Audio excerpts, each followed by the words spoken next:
Good morning, cyclists.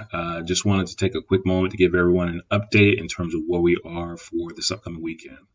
So our ride today, or excuse me, our ride this upcoming weekend will start at roughly around 5 o'clock. That's when I want to roll out. I would suggest that you get there around about 4:30 to our secret location. Have your tires all pumped up and ready to roll. Have a briefing at 4:50 and be ready to depart at 5 o'clock. Please make sure your lights are charged, front and rear. As I mentioned earlier this week, make sure you have a light that will support maybe 2 hours of riding in the dark. Make sure you bring a portable backup charger. If you need, your Garmin or your Wahoo won't charge, for a full, 12-hour day, have that accessory as a battery backup. I will have 4 other guys that will hopefully help me, be helping me kind of shepherd everybody from Winter Park to Jacksonville. The 4 other guys that are going to help me in this process will be Linzel, Ken, Brian, and Andy. So those are my main support individuals that will help me kind of shepherd everybody up. These are guys that I've ridden with for an extensive amount of years. I feel very comfortable with. They know what I expect. They know the route. They know exactly what it is that we should be doing, what segments we should break up into multiple groups, what segments we should break up into single groups. If you see any issues with any riders or you see any concerns, voice it to those guys because they act as my voice and my other set of eyes. If they give guidance, take it with the same amount of respect that it would be if it's coming from me, because these are my shepherds that are going to kind of help me get everybody up to where we need to get to. Outside of that, a little bit about the topography of the ride. The first part of the ride is going to be, a little bit choppy, really from the first segment all the way up until here in Deltona. Not that much of an issue. A couple things to watch out for. We will have some railroad tracks early in the ride. Make sure we don't have any issues like we did last year. In addition to that, we want to start at a pace that's roughly around probably no more than 17, 18 miles an hour for the first, 8 or 9 miles. I'm thinking once we get to Lyman High School and cross over 434, then that's when we'll probably pick up the pace and maybe start, going at a rate that's probably around about 20 miles an hour. 20 miles an hour will be our desired effort. We will have conditions that will be a tailwind. But until, I get a sense in terms of where everybody is and how this weather is really reacting, let's be mindful of that. Let's not get crazy. This is a 152-mile ride. It is designed to be a social ride. It is not designed to be a crit. So for as much as we may want to take advantage and ride at 25 miles an hour, we still have riders that may not be able to ride at that capacity. So we want to manage our fitness and fatigue to our weakest rider, and we want to leverage the strength of our strongest riders. So that being said, we will start this ride together, and we will finish this ride together. What happens in between, we keep it among the group here. I don't care if someone needs to take a break and get in a SAG vehicle in between. That's totally fine. Give me your Garmin. I'll keep track of it. And no one ever knows what happened on the ride. You just finished 152 miles. But I don't want us to be in a situation where someone is struggling and they're holding the group back from just being able to maintain that 20-mile-an-hour pace. If you need to take a break, that's totally fine. Get back on the course at the last segment and finish the last 17 miles with us as a group. That being said, once we get past this first SAG here, we'll move into our second, to make our destination towards our second SAG. And that's when we'll start pick up a little bit of elevation. Right out of this gas station here at Circle K on Dirkston, we'll start to climb.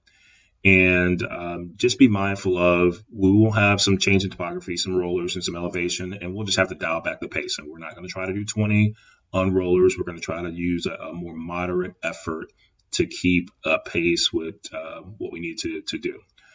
The one thing I will say is that mile marker 30 here, we will start to get on the trail. And this is going to be a trail that's going to go from about 30 all the way up to 33. It's a little windy, pretty narrow. So we'll dial down the speed here on this trail. Most of you guys have ridden there before. But for what it's worth, just be mindful of that. We're not trying to do 20 effort on this trail because it's going to be twilight. There's going to be a possibility of some walkers out there, the possibility of some early cyclists, and we don't want to have any issues because we're zooming along the trail at 22 miles an hour. So we'll be mindful of that.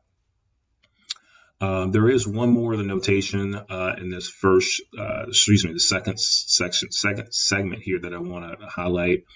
There's going to be a road up here called Katrina that I want to direct folks to. If you want to use the bathroom before we get to here, there's going to be a little road called Katrina Street. There's going to be a gas station that's sitting right here. So when we're at about mile marker 42, try to notate and call out Katrina and just go down this little side road. There's a gas station here.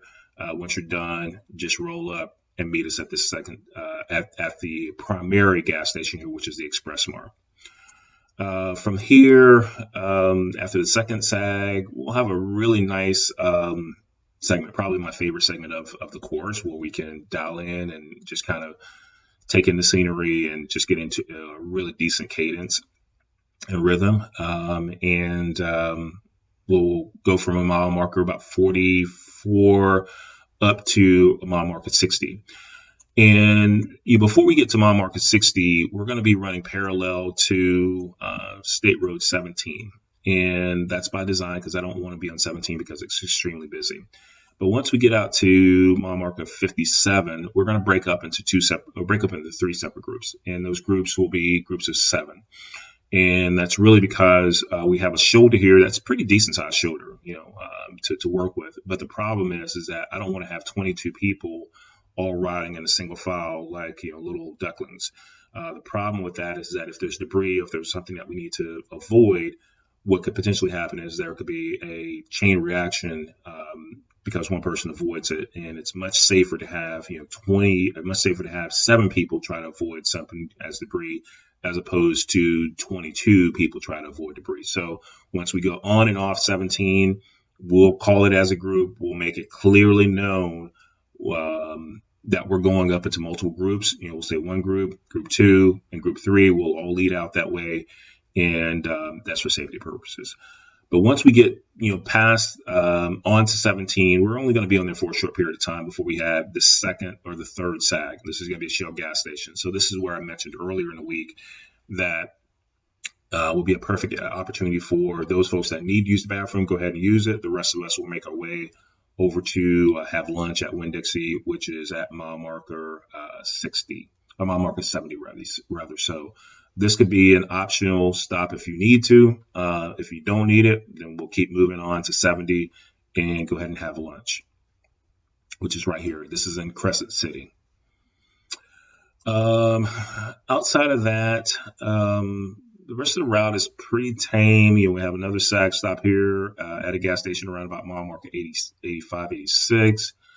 I don't think there's anything there to be mindful of. We will cross a bridge going into this sag here, so just know that we'll have another climb in this segment. All up here, Hastings. We will have, this will be where we'll have kind of a lunch, a second lunch rather. This will be where we stop and actually have some pizza. This is a Little Caesars that has been talked about. But before we get there, we'll be on a trail here. So this is a pretty nice trail that I think we hop on this trail right around this segment here. It's pretty desolate, pretty flat, not anything that's major, but it's just, again, a way to avoid some of the traffic. Once we leave this sag here, we'll start to head into Spud, Florida. Spud, Florida is where you start to see a lot of potato fields, and it's pretty wide open. The good thing is that the wind will be at our back, so that'll help us out immensely because of the fact that we don't have any buffers because we're just, in the middle of nowhere with wide open fields. So just be mindful of that, we'll leave from the second sag, and it may be a little bit challenging because of the wind if we have a crosswind, but for what it's worth, it's pretty desolate out in that area too, and we should be fine. Mile marker 110 is where we'll actually do our traditional photo op. We'll go to take a picture at the phone booth. If you're not familiar with the phone booth, you'll figure it out once we get there. It's this phone booth that's in the middle of the road. That's been kind of our tradition for the last 4 years, that we just stop there and take a picture. Largely in part because we're at 110 miles. We just had a break at 100, and really fatigue is starting to sit in with some folks. And we've just had a long stretch where we've just been kind of hammering at a pretty decent pace. And we want to just take 5 minutes to stop and rest our legs before we go to our next sag, which will be mile marker 120. So this will be a very, very 2-minute break just to stretch your legs, take a gel, and get right back on the bike. But by this time, we're at mile marker 120. We're in the heart of Jacksonville, so we're getting close to getting in the heart of Jacksonville. So we're starting to see a little bit of a pickup in traffic, some bike lanes, so we should be completely fine there. We'll stop at the CVS, and we'll make our way to mile marker 135. This will be a Shell gas station, and this is where we're going to all reconvene and regroup. We're going to, if there's someone that has dropped off, we'll make sure we bring them back onto the caravan, and we'll finish this together. So for mile marker 135 is our regrouping point, and we're going to make our way along the river here and stop at the Doubletree, which is going to be mile marker 152, which is right here. So that's about as much as I can share with you guys. Make sure you got your gels. Make sure you got your nutrition. Make sure you monitor what you eat this week. Start hydrating. It's going to be warmer than I really would ideally like to see. I mean, for me, I'm optimized at around 50 to 60 degrees. 70, 75. Start to sweat, perspire, and it's just maybe not enjoyable, but we'll probably get temperatures of around about 75 is what I'm anticipating. So we'll still have to stay on top of our hydration this weekend rather. But make sure you're eating right. Make sure you get your carbs in. Thursday, Friday, whatever pasta you need to have, whatever pizza you need to have to be prepared, and just make sure your bike's in good order. Outside of that, I'm looking forward to bringing all you guys and having you guys experience this fourth year of us doing this. It should be a very exciting ride, and I'm looking forward to it. But if you have any questions regarding anything I've shared here, anything about the route, let me know. Reach out to one of my other partners. Again, Ken,